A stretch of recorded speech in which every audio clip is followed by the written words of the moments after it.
Coming up on this special Super Tuesday edition of the Northwestern News Report. Chicago residents rally for Senator Bernie Sanders. Some Democratic women at Northwestern are making voting choices based on politics, not gender. And Asian American students hope to have their voices heard alongside other minority groups during the 2016 presidential race. All those stories and more coming up on the Northwestern News Report's Super Tuesday special.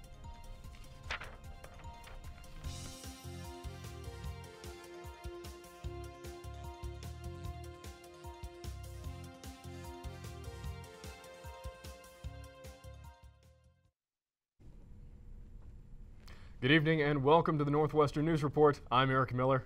And I'm Jesse KIRSCH. Thank you for joining us. Tonight, Americans in multiple states across the country will have their first chance to cast a ballot in this 2016 race to the White House. And as people have been voting, our political team at NNN has been watching closely. And now we're going to take a look at some of the returns that have been coming in thus far this evening. So in Alabama, the AP has called the state for Donald Trump and former Secretary of State Hillary Clinton, respectively. In Arkansas, the AP is calling the state for Secretary Hillary Clinton. Moving along the south into Georgia.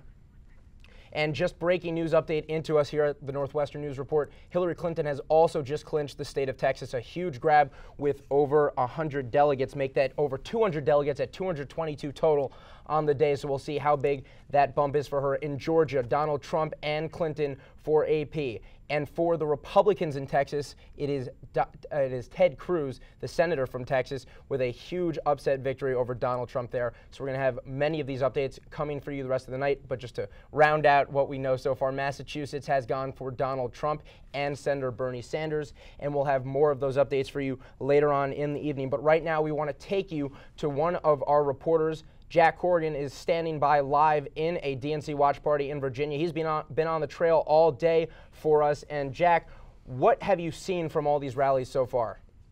Hey guys, so we're here in Virginia. So far we've attended a Rubio rally, a Carson rally, and a Hillary rally, and they all kind of took different approaches.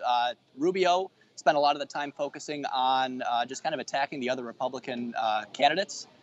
Clinton took a pretty similar approach, attacking the other Republican candidates. And then Ben Carson actually had a very interesting speech at Regent University the other day. He spent a lot of the time just talking about why he's still in the race. And he predicted that he'd be getting a lot of delegates today in Super Tuesday, but that doesn't seem to have panned out for him yet. So, sorry, go ahead. No. So I know it's loud there. You're in a bar with a watch party with the DNC. Yeah. Well, it's certainly been an exciting day on the trail across the country. There in Virginia, we have about 60% of the vote in, but it's shaping up to be a very dominant day for former Secretary Hillary Clinton and real estate mogul Donald Trump. We're not seeing too many upsets. No, we're not. So we are driving around today interviewing voters at different polling places. And I will actually say with the people we were talking to, we saw a pretty even split between Hillary Clinton and Bernie Sanders. But as you can see the results, I mean, Hillary's kind of running away with it. Behind me, we have a Democratic National Convention party going on. And obviously they all seem to be favoring Hillary Clinton. We were kind of going around and we were hard pressed to find any Bernie Sanders fans. But yeah, no, it's been very interesting. Clinton seems to, she's won 5 states so far and everything. And we'll see how the rest of the night pans out. All right, Jack Corrigan for us in Virginia tonight. Thanks, Jack. Now we're going to go to D.C. correspondent Alex Letterman, who has been tracking things in Virginia and across the country, and we have a story from him tonight. Virginia, home to the New World's first colony, home to 4 of the first 5 presidents, home to 49 delegates in the Republican presidential primary and 95 on the Democratic side. Like in most Super Tuesday states, Donald Trump and Hillary Clinton are heavy favorites to win the Republican and Democratic primary in the Old Dominion and to face off in the general election to live here next year. According to Real Clear Politics polling average, Trump leads Florida Senator Marco Rubio by 14.5 points over the past 2 weeks in Virginia. On the Democratic side, Clinton's lead over Vermont Senator Bernie Sanders is even larger, 21.5 points. Are you ready? NNN traveled to campaign rallies across the state yesterday, where Hillary Clinton emphasized breaking down barriers and focusing on issues and not insults, Marco Rubio focused on strengthening the military and veterans support, and low-polling neurosurgeon Ben Carson promised supporters he has no plans to end his presidential bid. Polls in Virginia closed at 6 p.m. Central Time, and Hillary Clinton was quickly declared the Democratic victor. On the Republican side, it was still too close to call as of 7:20. Alex Letterman, Northwestern News Network. Thank you very much for that report, Alex. And joining us tonight here in Evanston are NNN political analysts DOMONIC, BURKE, and Quentin Halebrunner. Guys, thank you very much for joining us here tonight. Thank you. Always glad to be here. So we've been seeing a lot of delegates coming in so far this evening. A lot for Trump, a lot for Clinton. How are things shaping up in that arena? Well, I think it's important, as you see going into Trump, going into the Republican primary, particularly looking at Donald Trump and what's going on there. Trump with soaring national leads. Really, this is the last chance tonight for a lot of the lower tier Republican candidates, and I guess that means Marco Rubio and Ted Cruz as well. Now, it sounds like Ted Cruz has pulled out Texas, his home state, so that should keep Cruz in the race. Rubio probably needs one win tonight to have a realistic shot at coming back anytime further down in this primary season. And Quentin, what are we looking at on the Democratic side? Well, we're looking at Hillary Clinton doing very, very well. She's sweeping the South as expected. This isn't really a blowout in terms of expectations, but to a degree that doesn't matter. The South is the majority of, contains the majority of delegates that are voting tonight, and she is racking up huge margins in Virginia, huge margin in Georgia, and Bernie Sanders is surprising in Oklahoma, where he was not expecting to win. He is tied with or leading her. He's also doing well in Massachusetts, but as a state that borders Vermont, that's a little bit more expected. Okay, great. Thank you very much, Clinton. And we are going to take a look at a Bernie Sanders rally that took place here in Chicago this weekend. I went down to the city for more.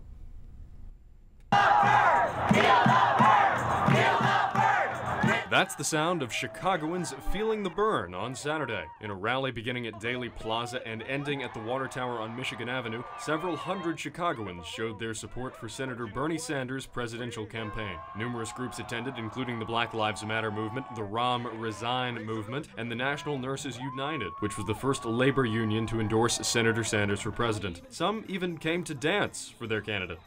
Our dance community is a collective of a lot of helping professionals who are hoping eventually that it turns into an international flash mob. The Socialist Alternative, a third-party group that claims to represent workers and young people, organized the march and rally.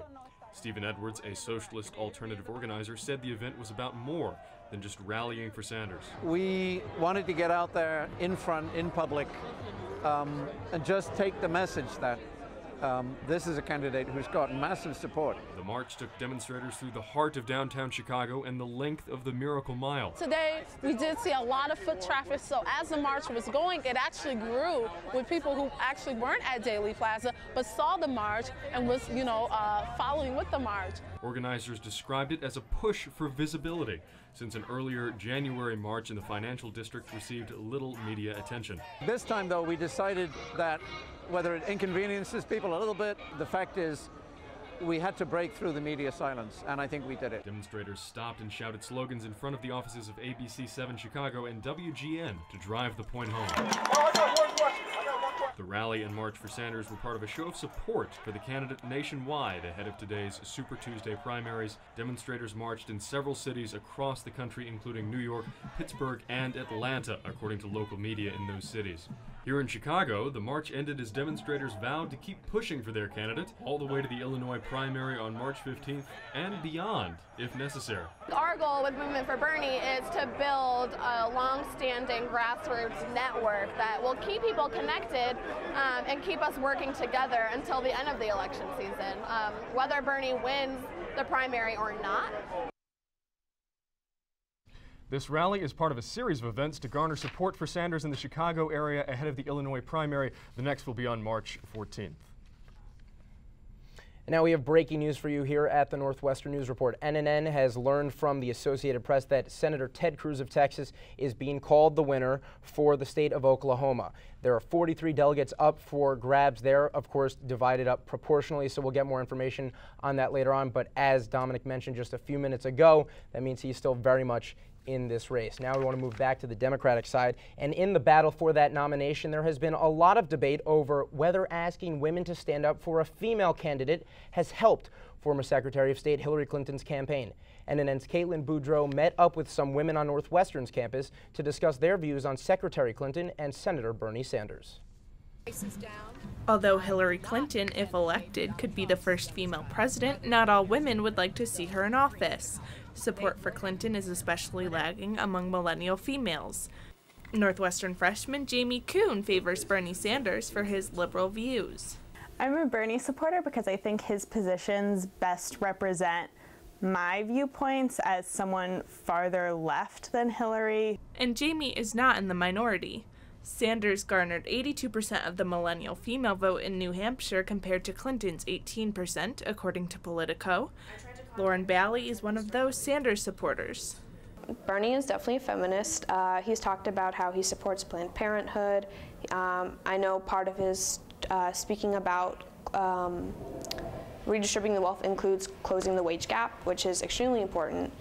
Still, not all millennials are feeling the burn.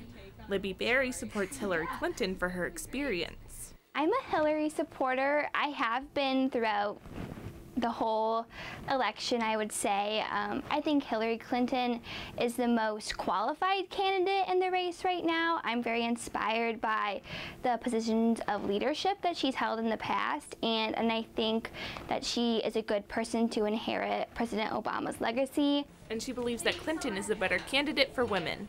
As a woman, Hillary is especially in tune with women's issues, and I know that she would work to support organizations like Planned Parenthood that have been facing a lot of assaults from the right.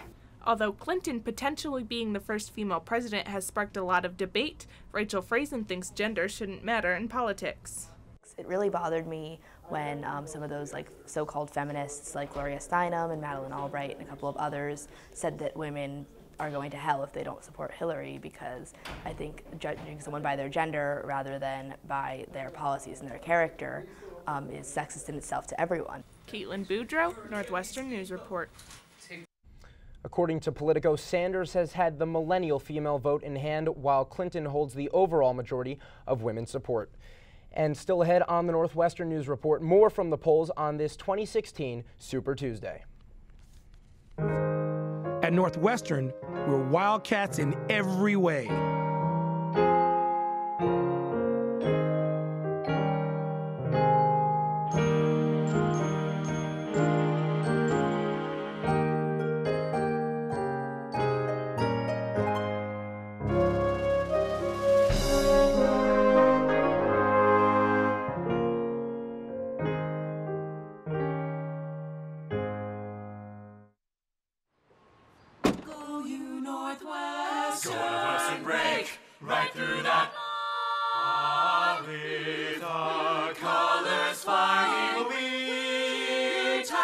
Cheer you all the go. Go you Northwestern, fight for victory, sweet victory, for the fame of our fair name, and go Northwestern, win that game.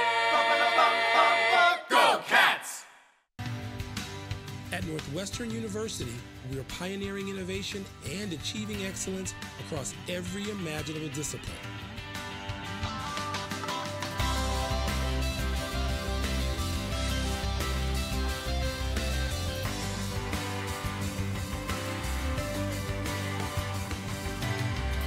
Northwestern University, the possibilities are endless.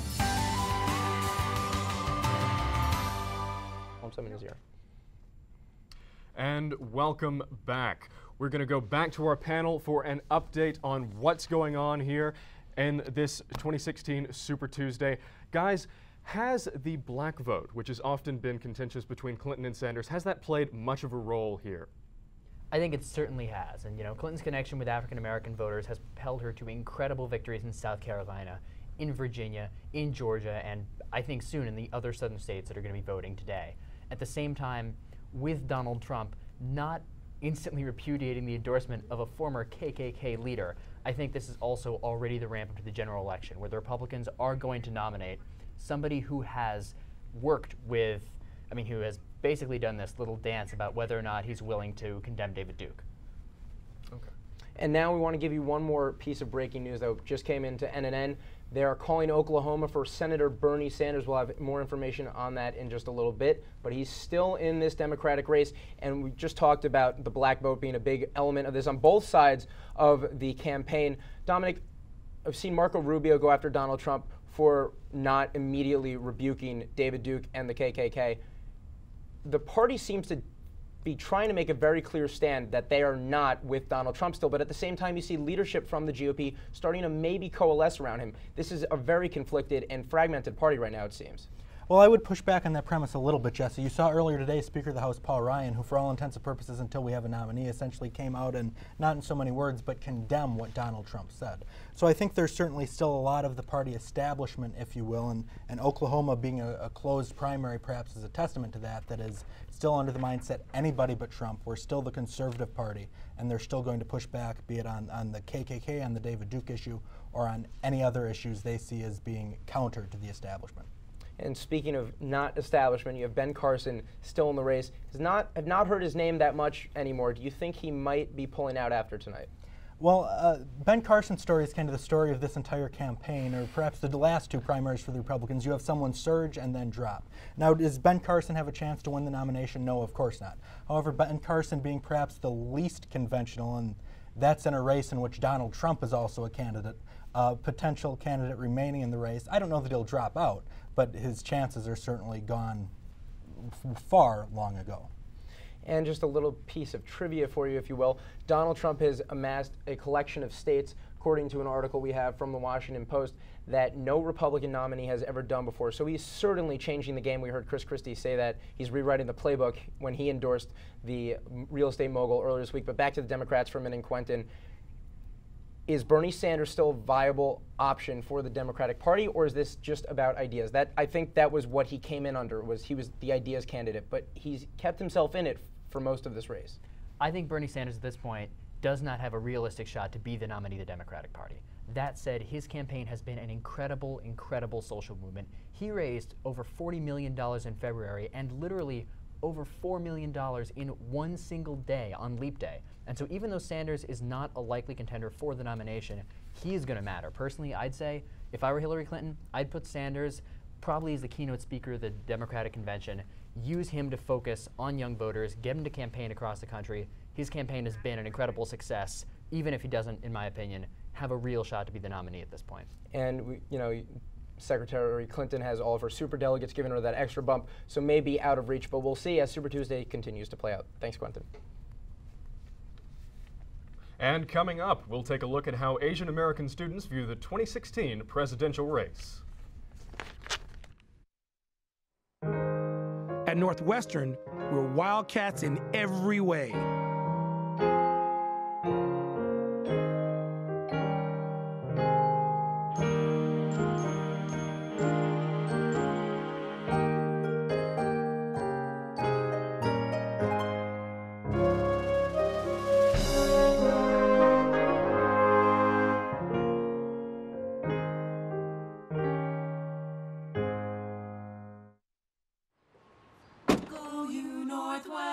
Northwestern break right through that. With our colors flying, we will cheer you all to go. Go you Northwestern, fight for victory, sweet victory, spread for the fame of our fair name, and go Northwestern, win that game. Go Cats! At Northwestern University, we are pioneering innovation and achieving excellence across every imaginable discipline.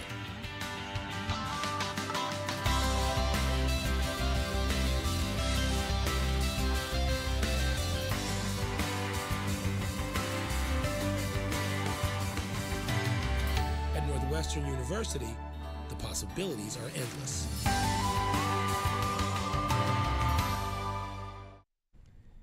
Now taking another look at Northwestern's campus, this school has thousands of students. However, not all of them feel represented as voters during election season.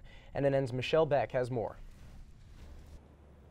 During presidential campaigns, minority groups such as African Americans and Hispanics often receive attention.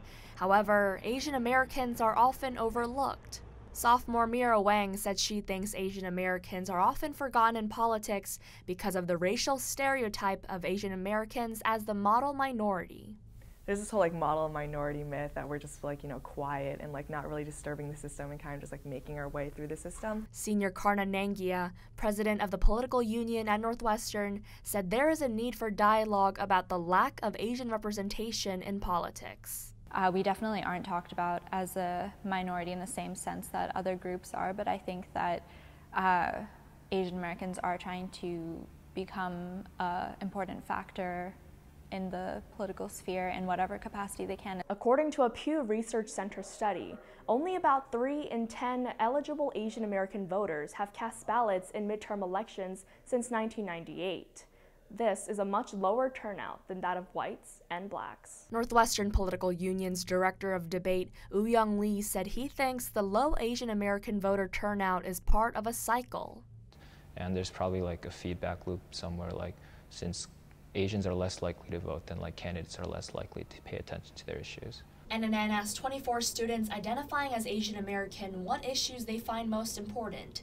The leading issues included illegal immigration, with social justice following closely behind. The poll also showed that 59% of Asian American students would vote for Bernie Sanders. With primaries and caucuses underway, Asian American students at Northwestern said they hope Asian Americans will voice their opinions by voting. I would say number one for any reason that anyone should go out there and vote. It's civic duty. Michelle Beck, Northwestern News Report. Asian American students who took NNN's survey also said they were looking for candidates to address issues of police brutality and economic inequality as election season continues. Also, just want to point out that when we brought you a report earlier saying that Bernie Sanders had been declared the winner in Oklahoma, that report came from the Associated Press. And still to come here on our Super Tuesday special at the Northwestern News Report, more results from across the country, analysis from our panelists, and a big picture look at the whole country. We'll be right back. At Northwestern, we're Wildcats in every way.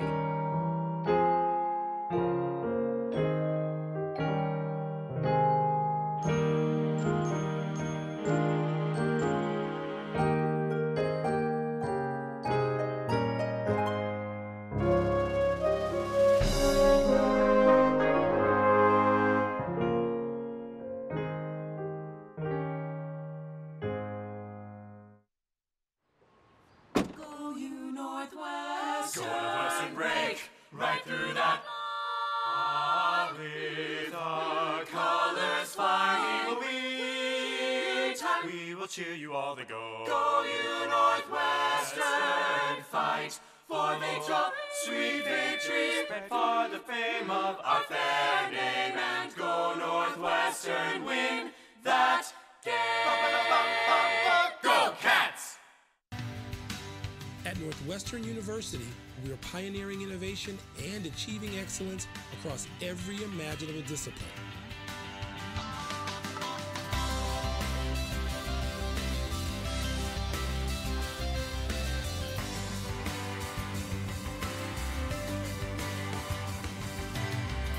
Northwestern University, the possibilities are endless.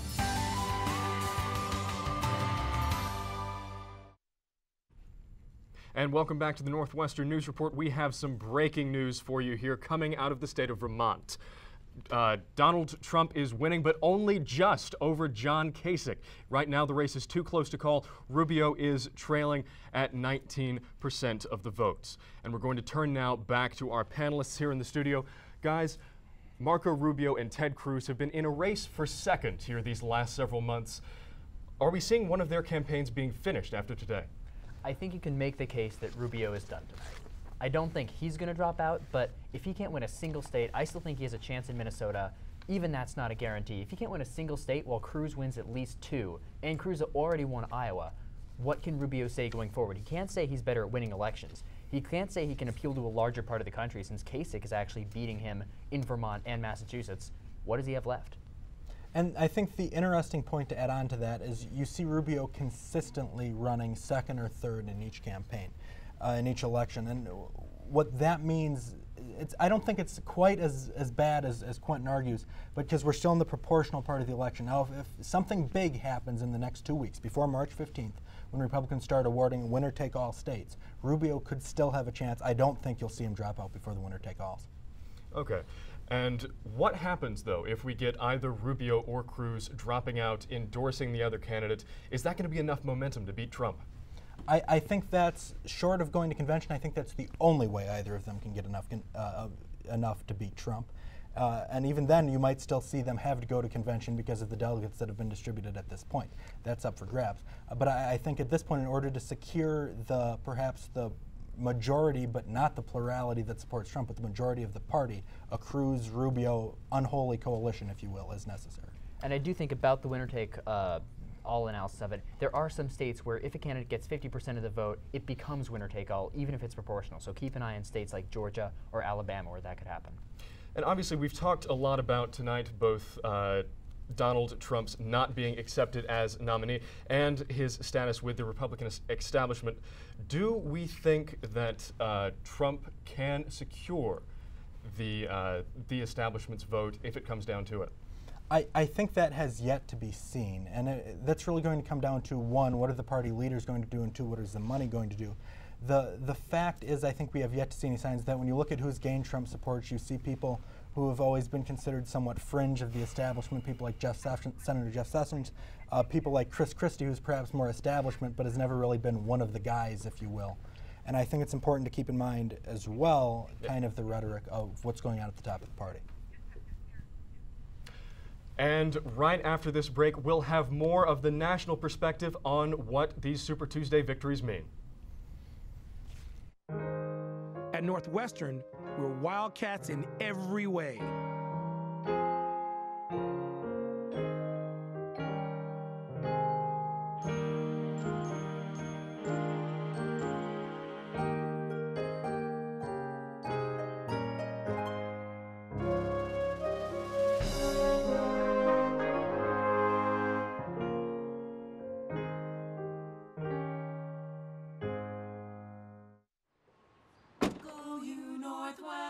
Northwestern break right through that. With our colors flying, we will cheer you all the go. Go you Northwestern, fight for victory, sweet victory, for the fame of our fair name, and go Northwestern, win that game. Go Cats! Back here, and we mentioned briefly a few minutes ago, Quentin, that the superdelegate bump for Hillary Clinton could push her over the edge. You don't see any of those superdelegates swinging over to Bernie Sanders, do you? I think you could see a few. You know, Hawaii Congresswoman Tulsi Gabbard just resigned from her post at the DNC to go out and support Sanders. That said, it's clear that the DNC very much does favor Hillary. That said, if Bernie Sanders, and I don't think this will happen, but if Bernie Sanders can win a majority of pledged delegates and Hillary Clinton gets a nomination based on superdelegates, something that I don't think will happen, that would be a disaster for Hillary Clinton. Sanders voters would rebel against her campaign. They'd say, we won not only the popular vote, but we also won pledged delegates, and Hillary Clinton's campaign would be in big trouble. That said, I doubt that'll happen. And Dominic, looking at the margin of victory for Donald Trump in the Republican primaries, how big of a gap does he need to secure himself? We've seen that he's basically got a good path to the nomination at this point, so he doesn't necessarily need to be too far in front of the other contenders. Well, he certainly doesn't, considering what happens once you get to the winner-take-all states. The other issue, it's not so much of how much of a gap does Donald Trump needs to have, it's can Ted Cruz and Marco Rubio stay alive until that point. So far, the margins of victory for Trump have always been less than polled, so I think they're hopeful, but that's their last hope, is that those margins of victory stay as slim as they were, say, in Iowa.